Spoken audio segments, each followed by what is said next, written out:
Good evening, Power Up Forum. I wish I could be there with you in person tonight and join you all, but I'm really appreciative to the Power Up and Megan Sweeney for allowing me to participate via video. And I hope I can answer and get to as many of these themes and questions that were sent to me on your minds. So I'm Erin Noonan. I'm running for my third term on the select board, and I'm just going to get right into it. So around our financial management and long-term planning, you know, this in order to secure our long-term financial health in Marblehead, we need to start immediately this July. And I see the process as threefold. First, we really need a comprehensive operational efficiency review to understand whether or not we are running, and optimally. Are we availing ourselves of efficient technology, ways to do business? Are there areas that we could be outsourcing at this point that we don't need to be in-house taking on? Are there positions which we could share the expense with cost share with our neighboring communities, say Swampscott? I have buy-in from our town administrator and the support of Thatcher Keyser in that way. I've discussed with him, my sense of urgency around this, and I think that this is such an important piece to overall addressing our financial health. Operational efficiency we really need to dig into that. Secondly, we really need to explore areas of new revenue streams, and we need to be availing ourselves at this point of all available revenue streams. We do live in a community with limited opportunities for new growth. We are pretty built out in that regard. The vast majority of our housing inventory is single family homes. And one of the things that we're working on in the Affordable Housing Committee is creating some smart growth overlay districts in town, in commercial areas, say like around Village Plaza area, Pleasant Street, Miller's Plaza, potentially others. But strategic new growth overlay districts in commercial districts, that will not only, allow for greater diversity in our housing inventory in town so that people have options in terms of renting or downsizing, and greater affordability also in that sense, but additional revenue, that additional growth and additional revenue coming in that's not relying on our existing tax base.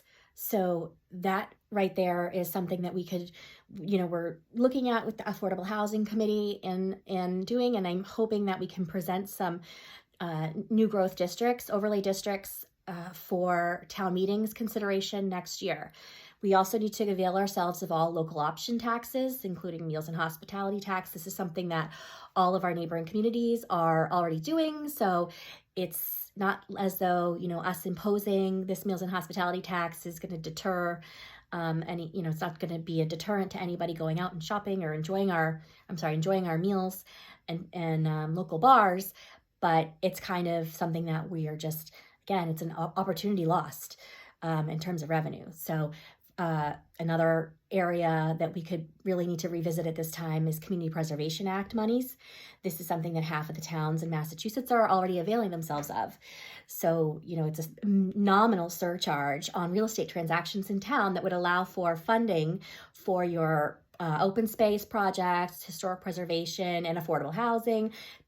An endless supply of projects that monies from being a part of the Community Preservation Act in the Commonwealth allows you to avail yourselves of. So, and then finally, our level of services in town. I think that we really do at this point need to take community feedback and survey around our service level. Are people happy and satisfied with the level of services currently in town? Are there areas where we'd like to do better or have, greater services in a certain area?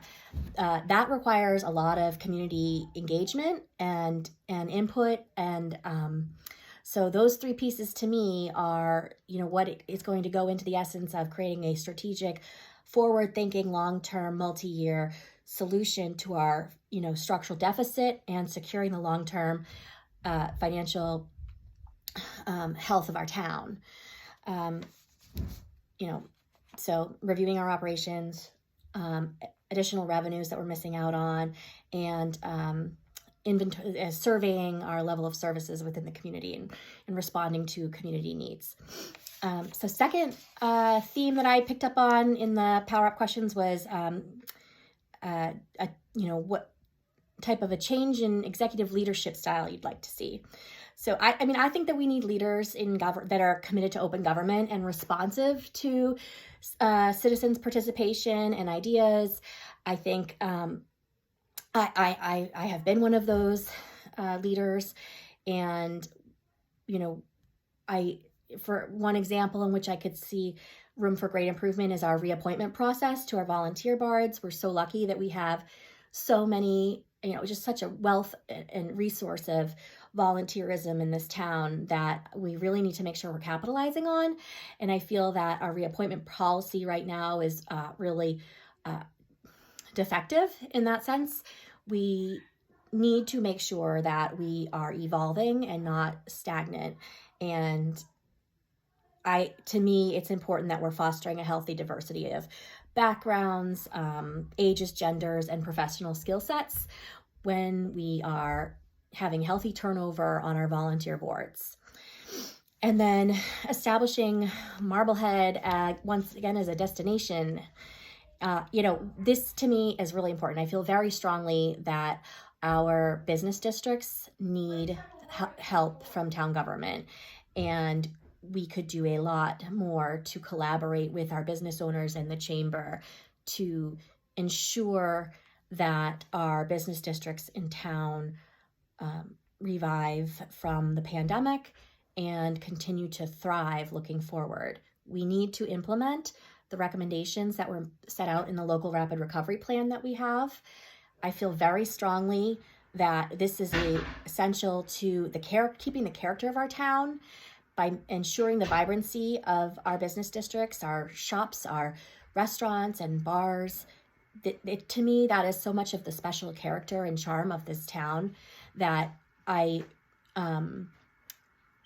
want to be proactive, and I want to be a partner with that community in whatever way government can to ensure their success. I'm looking forward to reaching out to Salem's new mayor, Pangallo, around ways that Marblehead could help to alleviate their inundation of tourism seasonally and benefits. So I think that there's a mutually beneficial relationship that we could be exploring with Salem right next door.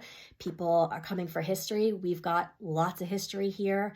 I've already reached out to Discover Salem earlier like in the winter around the possibility of piloting a trolley potentially from or cross marketing in terms of tourism and marketing our communities, and because we could be capitalizing on some of that and while also alleviating some of their their feeling of overwhelmness with the amount of tourism that goes on there. That's again good for our bottom line.